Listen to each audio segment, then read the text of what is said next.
আমি কোরআনের কথা বলার কারণে যদি আমাকে গ্রেফতার করা হয়, তাহলে শুনে রাখো দুনিয়ার মুসলমান, কলাটুবির মুসলমান, এই কোরআনের কথা বলার জন্য, এই দ্বীনের দায়ী ইলাল্লাহ হিসেবে, এই দ্বীনের কারণে, এই দ্বীনের পথে থাকার কারণে হযরত ইব্রাহিম আলাইহিস সালামকে অগ্নিকাণ্ড ঝোলানো হয়েছে। এই দ্বীনের পথে থাকার কারণে, দ্বীনের কথা বলার কারণে মুহাম্মদ সাল্লাল্লাহু আলাইহি সাল্লাম নিজের ঘর ছেড়েছেন, নিজের বাড়ি ছেড়েছেন, নিজের সমাজ ছেড়েছেন, নিজের দেশ ছেড়েছেন। অতএব এই কোরআন কথা বলার জন্য যদি আমাকে গ্রেফতার করা হয়, ফাঁসির মঞ্চে যেতে হয়, রাজি আছে কারা কারা? দুই হাত তুলে দেখায়। সম্মানিত ভাইরা আমার, আল্লাহ পাক রব্বুল আলামিন কোরআনের ভিতরে বলেন, কুল ইন কুনতুম তুহিব্বুনাল্লাহা ফাত্তাবিউনি ইউহিব্বুকুমুল্লাহ। জোরে বলেন আল্লাহু আকবার। সম্মানিত ভাইরা আমার, আল্লাহ রাব্বুল আলামিন বলেন, যদি তোমরা আমাকে ভালোবাসতে চাও তাহলে আমার নবীকে অনুসরণ অনুকরণ করো। রাসূলের ইত্তেবা ছাড়া আল্লাহকে ভালোবাসা যাবে না। ও ভাইরা আমার, বলেন তো বাংলার জমিনে বিগত 16টি বছরের মধ্যে অনেক নাস্তিকরা টকশোতে বসে আমার নবীকে গালি দিত, ঠিক কিনা বলেন? তারা টকশোতে বসে আমার নবীকে গালি দিত আর বলতো এটা নাকি তাদের বাক স্বাধীনতা, এটা নাকি তাদের কথা বলার স্বাধীনতা। ও কলাটুবির মুসলমান, জবান ছেড়ে বলুন তো, তাদের যদি কথা বলার স্বাধীনতা থাকে, আমাদের হাতের স্বাধীনতা আছে না নাই? আরো জোরে বলুন, আছে না নাই? আজকে দুনিয়ার কাফেরদের বলতে চাই, ও দুনিয়ার কাফেররা শুনে রাখো, তোমার মুখের কথা বলার স্বাধীনতা যদি হয় আল্লাহর নবীকে গালি দেওয়া, আমার হাতের স্বাধীনতা হলো তোমার কল্লাটাকে আলাদা করে দেওয়া, ঠিক কিনা? সম্মানিত ভাইরা আমার, আল্লাহর নবী সাল্লাল্লাহু আলাইহি সাল্লাম এমন একজন নবী, যে নবী সাল্লাল্লাহু আলাইহি সাল্লাম দুনিয়াতে না আসলে এই দুনিয়াটা অন্ধকারাচ্ছন্ন হয়ে যেত। বিশ্বনবী মুহাম্মদুর রাসূলুল্লাহ যখন দুনিয়াতে জন্মগ্রহণ করবেন, জন্মের আগে রাত আল্লাহর কাছে আরজি করতেছে, আল্লাহ ও মালিক,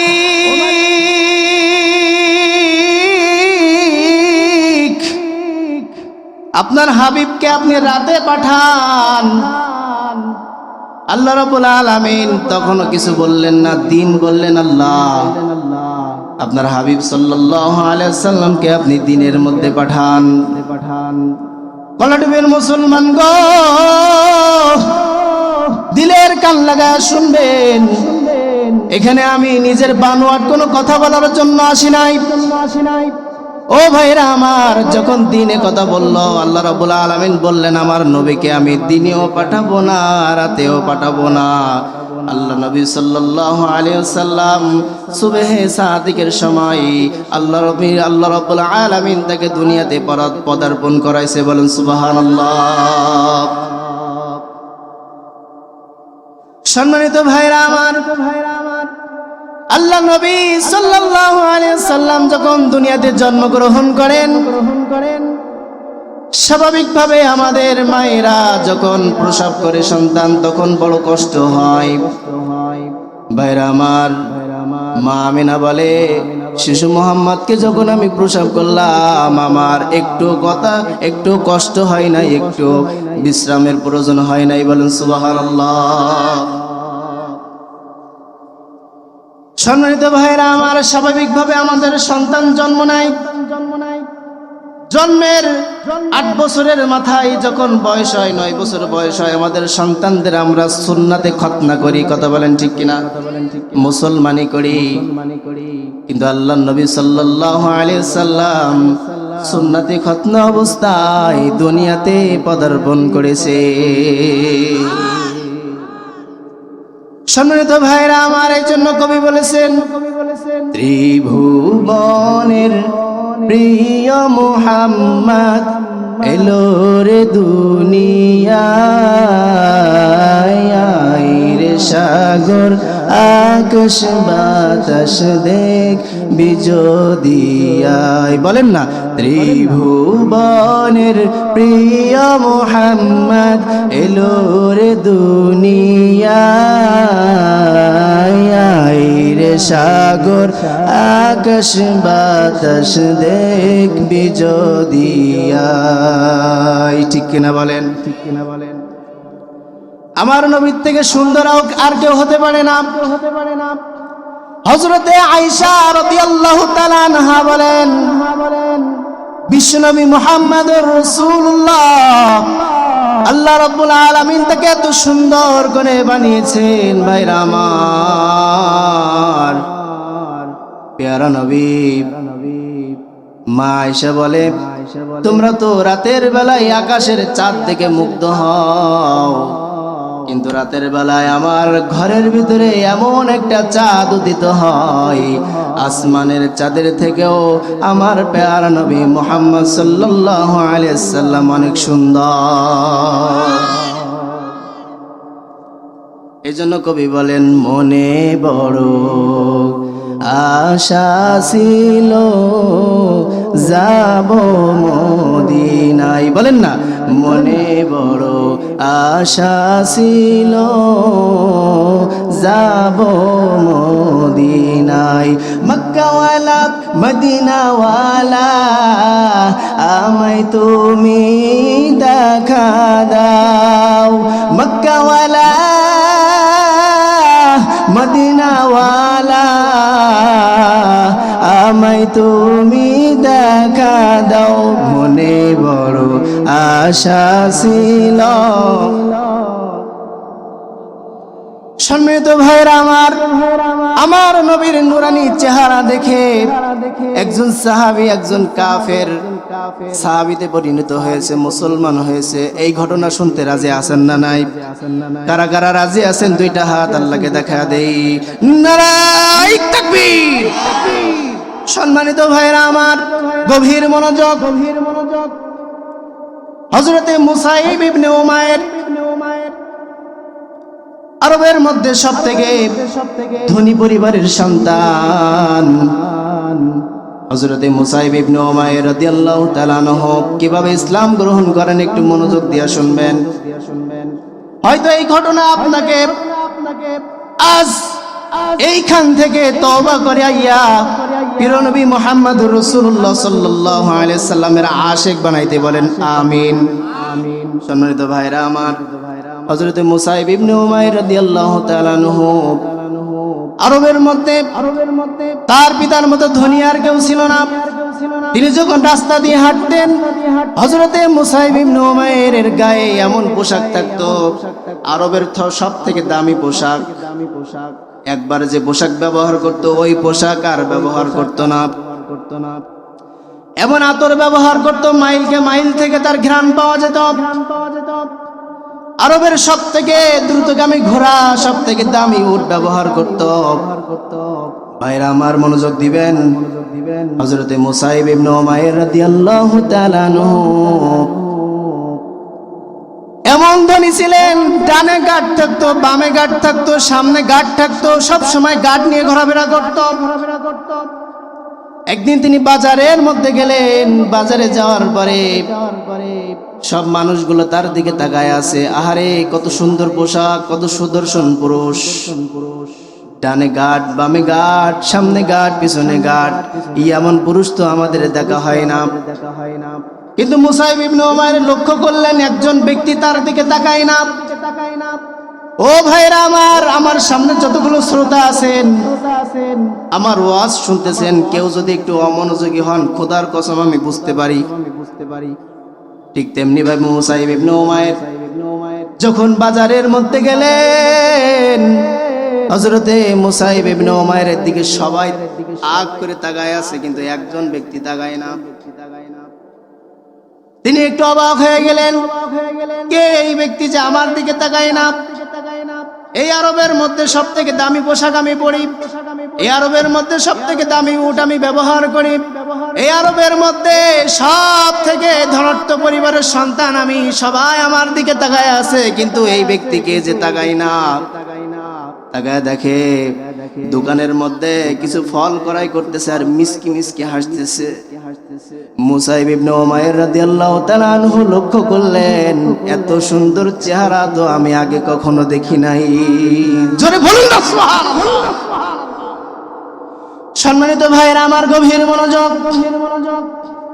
হযরতে মুসাইব ইবনে উমাইর রাদিয়াল্লাহু তাআলা আনহু যখনই লক্ষ্য করলেন এত সুন্দর চেহারা তো আগে দেখি নাই, কিছুক্ষণ পরে খবর এলো ওই লোকটা আর কেউ না, মুসলমানদের নবী মুহাম্মাদুর রাসূলুল্লাহ। ভাইরা আমার,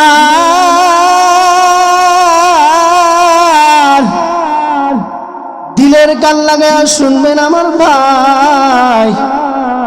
ও ভাই, নবীজি কেমন সুন্দর ছিলেন।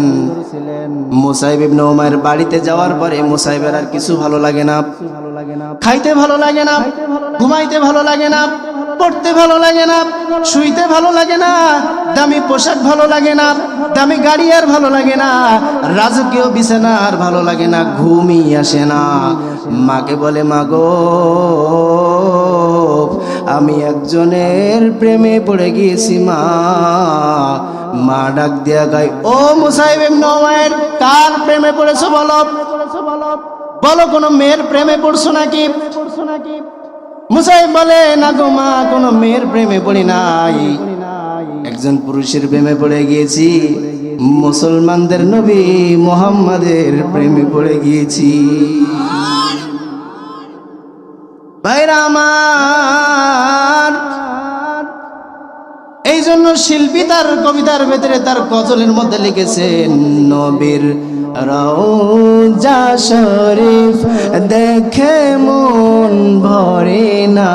বলেন না, নবীর রওজা শরীফ দেখে মন ভরে না, দিদার দাও গো শাহে মদিনা, দিদার দাও গো শাহে মদিনা। আরশের মেহমান করেছেন আল্লাহ, কত শান কত মান মোর কামলিওয়ালা।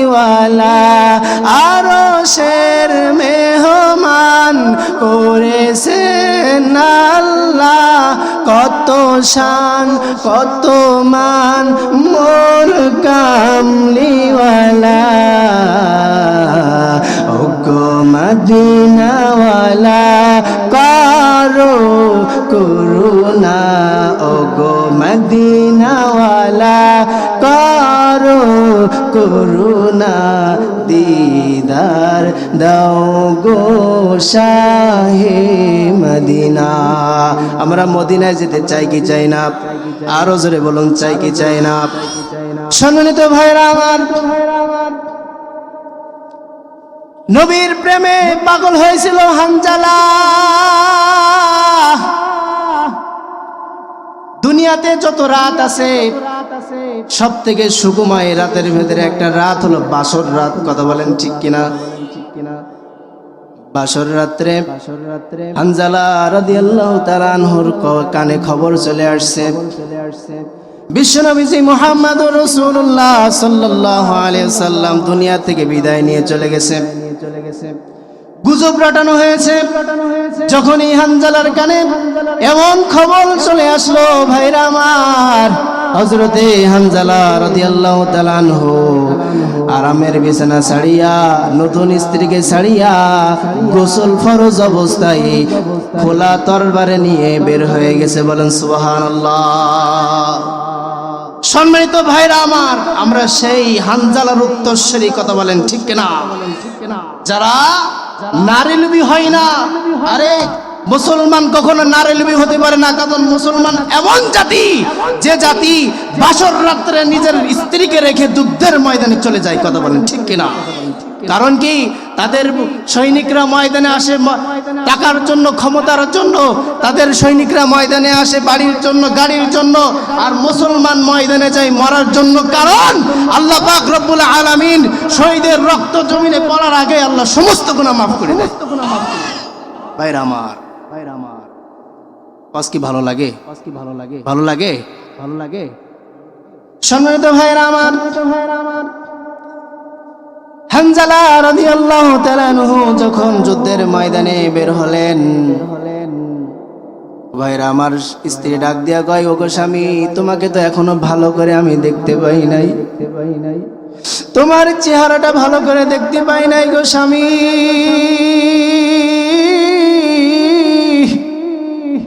একটাবার তোমার চেহারাটা একটু দেখাও। ও স্বামী আমার, তুমি দিনের বেলায় যুদ্ধে যাও, আজকের রাতটা আমার সাথে পার করো। হানজালা বলে, না না, তোমার থেকে, আমার জীবনের থেকেও আমার নবী মুহাম্মাদুর রাসূলুল্লাহকে আমি ভালোবাসি। বলেন সুবহানাল্লাহ। আমার জীবনের থেকে আমার ইমান, যদি আমি আমার নবীকে ভালো না বাসতে পারি, ভাইরা আমার ইমান এখনো মজবুত হয় নাই। একবার হযরত ওমর রাদিয়াল্লাহু তাআলা আনহু বললেন, ইয়া রাসূলুল্লাহ, ইয়া হাবিবাল্লাহ, আমি আপনাকে বড্ড ভালোবাসি। নবীজি জিজ্ঞাসা করলেন, কেমন ভালোবাসো? হযরত ওমর বললেন, ইয়া রাসূলুল্লাহ, নবী আমার সম্পদের থেকে আপনাকে ভালোবাসি। তবে বললেন, আমার জীবনের থেকে আপনাকে ভালোবাসি না। নবীজি বললেন, তুমি এখনো ইমানদার হতে পারো নাই। কিছুক্ষণ পরে ওমরের দিল চলে আসলো, হেদায়েত চলে আসলো। ওমর বলে, ইয়া রাসূলুল্লাহ, আমার জীবনের থেকে, আমার সন্তানের থেকে, আমার সম্পদের থেকে আপনি নবী মুহাম্মদকে আমি বড্ড ভালোবাসি। ও ভাইরা, নবীকে যদি আমরা ভালো না বাসতে পারি, নবীর মহব্বত যদি আমরা অন্তরে না আনতে পারি, আল্লাহ কি বলছেন? কুল ইন কুনতুম তুহিব্বুনাল্লাহ ফাত্তাবিউনি ইউহিব্বুকুমুল্লাহ। যদি নবীকে পরিপূর্ণভাবে ভালো না বাসতে পারি, আমরা আল্লাহকে পাবো। জোরে বলেন, পাবো। সম্মানিত ভাইরা আমার, হানজালা রাদিয়াল্লাহু তাআলা আনহু যুদ্ধের ময়দানে চলে গেলেন। কিছু কাফেরকে কচু কাটা করলেন। ও ভাইরা আমার, কিছু কাফেরকে কচু কাটার পরে নিজেও শহীদ হয়ে গেলেন। কিছুক্ষণ পরে নবীজির কানে খবর গেল, ইয়া রাসূলুল্লাহ, ইয়া হাবিবাল্লাহ, আপনার হানজালা যুদ্ধের ময়দানে চলে এসেছে, অথচ গোসল ফরজ ছিল। এমন অবস্থায় তাকে দাফন করা হচ্ছে। নবীজি দৌড়ে চলে গেলেন, হানজালার লাশকে তালাশ করলেন। ও ভাই, কেমন ঈমান ছিল তাদের! দেখেন, মনোযোগ দিবেন। যখনই হানজালা রাদিয়াল্লাহু তাআলা আনহুর লাশ তালাশ করলেন, সঙ্গে সঙ্গে ওহী নাযিল হলো, ও মুহাম্মদ, তুমি চিন্তা করো না, তোমার চিন্তার কোনো কারণ নাই, কারণ তোমার হানজালাকে আমি আল্লাহ এত পছন্দ করেছি। তোমার হানজালাকে আমি রব্বুল আলামিন আসমানের মধ্যে ফেরেশতা দিয়ে গোসল করে দিয়েছি। ভাইরা আমার, হযরতে হানজালা রাদিয়াল্লাহু তাআলা আনহুকে আসমানের মধ্যে গোসল করানো হয়েছে। এখানটা থেকে আমাদের শিক্ষা নিতে হবে, নবী মুহাম্মদকে আমাদের কত ভালোবাসতে হবে, পেয়ারা নবীকে আমাদের কত ভালোবাসতে হবে। আপনার আমার নবী আমার মতন নয়, যাকে বলা হয় সাইয়্যিদুল মুরসালিন, খাতামান নাবিয়্যিন, আশরাফুল আম্বিয়া ওয়াল মুরসালিন, যার সম্পর্কে আল্লাহ কোরআনে বলেন, লাকাদ কানা লাকুম ফি রাসূলিল্লাহি উসওয়াতুন হাসানাহ, যার মধ্যে রয়েছে উত্তম আদর্শ। ভাইরা আমার, প্রিয় নবী মুহাম্মদুর রাসূলুল্লাহ সাল্লাল্লাহু আলাইহি সাল্লাম, কতভাবে তাকে অত্যাচার করা হয়েছে, কতভাবে তাকে নির্যাতন করা হয়েছে। একবার আবু জেহেল এসে বলছে, ইয়া রাসূলুল্লাহ, আমি এই ডাকটা আপনাকে বড় পছন্দ করি, তবে আপনার উপরে আমার কোনো ঈমান নাই, আপনাকে আমি গ্রহণ করে নিব, আমি কালেমা পড়ব, আপনাকে একটা পরীক্ষা করতে চাই। বলে, কি বলো, কি পরীক্ষা করতে চাও? আবু জেহেল হাতের মধ্যে পাথর নিয়ে আসলেন, মুষ্টি করে বলে, মুহাম্মদ, তুমি যদি বলতে পারো আমার হাতের মধ্যে কি আছে, তাহলে আমি আবু জেহেল তোমার কালেমা পড়ে মুসলমান হয়ে যাব। রাসূল আকরাম সাল্লাল্লাহু আলাইহি সাল্লাম বলেন, আমার বলতে পারি, তবে তোমাকে ওয়াদা করতে হবে তুমি কালেমা পড়বা। আবু জেহেল বলে, অবশ্যই কালেমা পড়ব। রাসূল আকরাম সাল্লাল্লাহু আলাইহি সাল্লাম যখন বললেন, হাতের মধ্যে কি আছো ঘোষণা দাও। পাথরের তখন জবান করে গেল, পাথর চিৎকার করে বলল লা ইলাহা ইল্লাল্লাহু মুহাম্মাদুর রাসূলুল্লাহ। আবু জাহেল বলে মুহাম্মদ আমি তোমাকে মানি না, কারণ পাথর কখনো কথা বলতে পারে না। মুহাম্মদ তুমি জাদুকর, তুমি ধোঁকাবাজ, তুমি কখনো নবী হতে পারো না। এই পাথর কখনো কথা বলতে পারে না। ভাইরা আমার, বহুভাবে নবীকে অত্যাচার করা হয়েছে। একবার নবীজিকে বলা হয়, ও মুহাম্মদ, আকাশের চাঁদ যদি তুমি দ্বিখণ্ডিত করতে পারো আমি কালেমা পড়ে মুসলমান হব। আল্লাহ নবী সাল্লাল্লাহু আলাইহি সাল্লাম কোরআনে বর্ণিত আছে, ইকতারাবাতিস সাআতু ওয়ানশাক্কাল কমর ওয়া ইয়ারাউ আয়াতান ইউরিদু ওয়া ইয়াকুলু সিহরুম মুস্তামির। বলেন আল্লাহু আকবার। ভাইরা আমার, যখন প্রিয় নবী মুহাম্মদ রাসূলুল্লাহ চাঁদকে ইশারা করলেন, চাঁদ দ্বিখণ্ডিত হয়ে গেল, তখনও বলল মুহাম্মদ তুমি জাদুকর, তুমি সত্য নবী না। আজও আমাদের সমাজে কিছু লোক আছে দেখবেন, যারা কাজে কর্মে নবীজিকে মানে, কিন্তু নবীজিকে সর্বোচ্চ ভাবে নেতা মানে না, নবীজিকে সর্বোচ্চ ভাবে গ্রহণ করে না। আল্লাহর নবী সাল্লাল্লাহু আলাইহি সাল্লাম বলেন, তোমার জন্ম থেকে মৃত্যু পর্যন্ত যদি তুমি আমি নবী মুহাম্মদকে অনুকরণ করতে পারো, আল্লাহ রাব্বুল আলামিন নবীজিকে জানা দিয়েছেন, হে নবী আপনি জানা দেন, মান হাব্বা সুন্নতি ফাকাদ হাব্বানি ওয়া মান হাব্বানি কানা মাই ফিল জান্নাহ। যে ব্যক্তি নবীজিকে অনুকরণ করবে সে ব্যক্তি যেন আল্লাহকে পাইল, আর যে ব্যক্তি আল্লাহকে পাইল কানা মাই ফিল জান্নাহ, আল্লাহ রাব্বুল আলামিন তাকে জান্নাতুল ফেরদাউস দান করবে। প্রিয় নবী, ভাইরা আমার নবী, তার মতো নবী আর কেউ হতে পারে না, তার মতো সুন্দর চেহারার মানুষ আর কেউ হতে পারে না। একবার আয়েশা রাদিয়াল্লাহু তাআলা আনহা বললেন, মিশরের নারীরা তো ইউসুফ আলাইহিস সালামকে দেখে লেবু কাটতে যে আঙুল কেটে ফেলছে। ও মিশরের নারীরা, তোমরা শুনে রাখো, তোমরা ইউসুফ আলাইহিস সালামকে দেখে লেবু কাটতে যে আঙুল কেটে ফেলছো, আজকে যদি তোমরা আমার নবী মুহাম্মদকে দেখতা, শুধু লেবু কাটতে যে আঙুল না, তোমাদের কলিজা কেটে ছানকান করে ফেলতা। বলেন সুবহানাল্লাহ। ভাইরা আমার, নবীর রওজায় যাওয়ার সকলের ইচ্ছা আছে। ও ভাই, আজকে থেকে নিয়ত করেন, প্রিয় নবী মুহাম্মদ রাসূলুল্লাহ সাল্লাল্লাহু আলাইহি সাল্লামের রওজায় যাবেন। পারবেন তো ভাই? মনে মনে বড় আশা রাখেন। ভাইরা আমার, নবীর রওজায় যাওয়ার বড় আমারও ইচ্ছা আছে। আমার নবী ইয়াতিম নবী, আমাদের জন্য কত কষ্ট করেছেন, তায়েফের ময়দানে রক্ত ঝরিয়েছেন। ভাইরা আমার, ইয়াতিম নবী আমার প্যারা নবী দাঁত মোবারক শহীদ করেছেন। পাথরের আঘাতে নবীজির দাঁত ভেঙে ফেলা হয়েছে, এমন ভাবে আঘাত করা হয়েছে নবীজির মাথার হেলমেট ভেঙে মাথার ভেতরে ঢুকে গিয়েছে। ভাইরা আমার, এমন একজন নবী আমরা পেয়েছি যে নবীকে সব নবীরা পর্যন্ত ইত্তেবা করে। বলেন সুবহানাল্লাহ। অন্য নবীরা পর্যন্ত বলতো, আল্লাহ আপনি আমার আখিরি নবীর উম্মত হিসেবে পাঠান।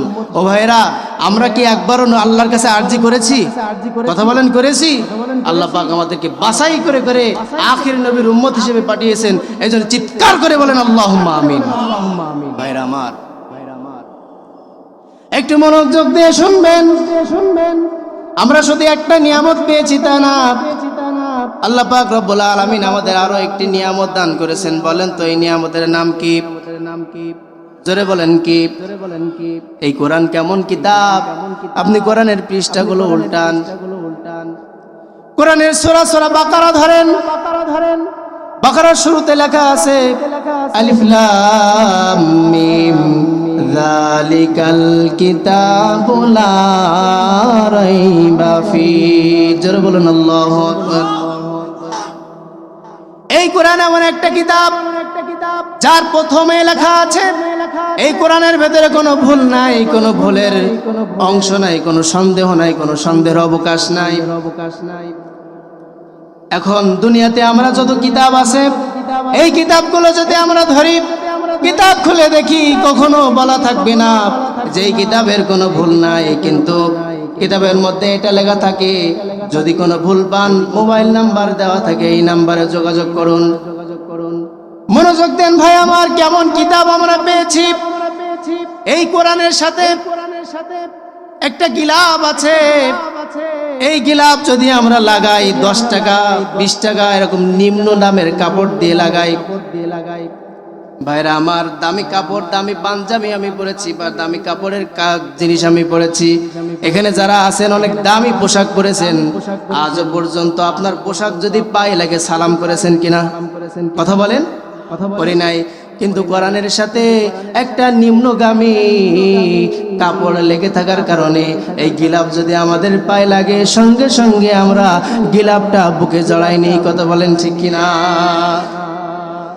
এই সম্মান কোরআনের। আজকে আমি এই মঞ্চে বসেছি, আজকে আমি আলোচনা করতেছি।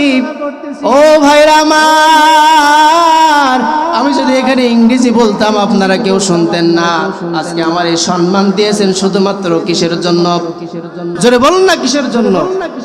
ভাইরা আমার, এই কোরআনের সাথে আর একটা জিনিস আছে।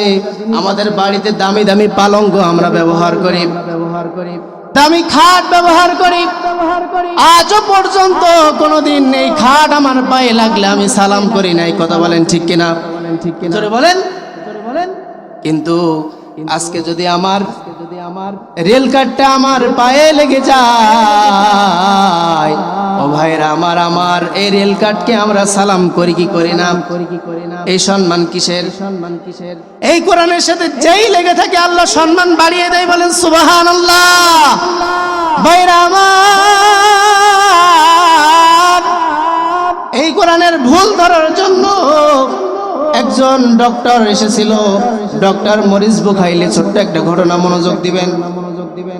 ডক্টর মরিস বুখাইলি কোরআনের ভুল ধরার জন্য যখন কোরআনের পৃষ্ঠা উল্টায়, প্রথম থেকে দা আলিফ লাম মিম যালিকাল কিতাবু লা রাইবা ফিহি হুদাল লিল মুত্তাকিন,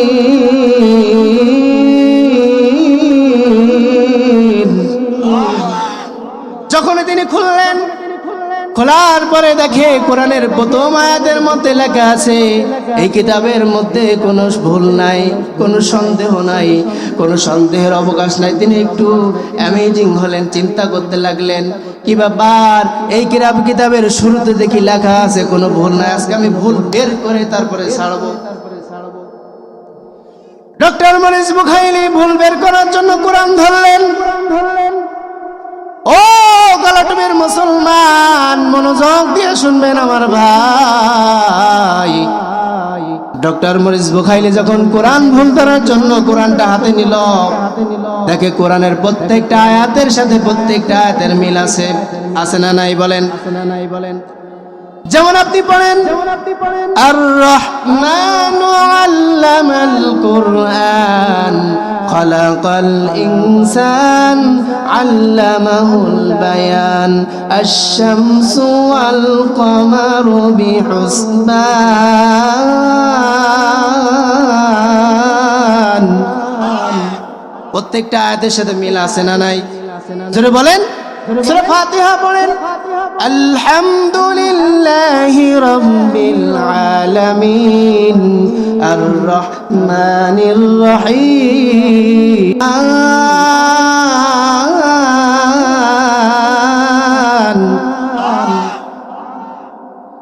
বাইনাহুমা বারযাখুন লা ইয়াবগিয়ান।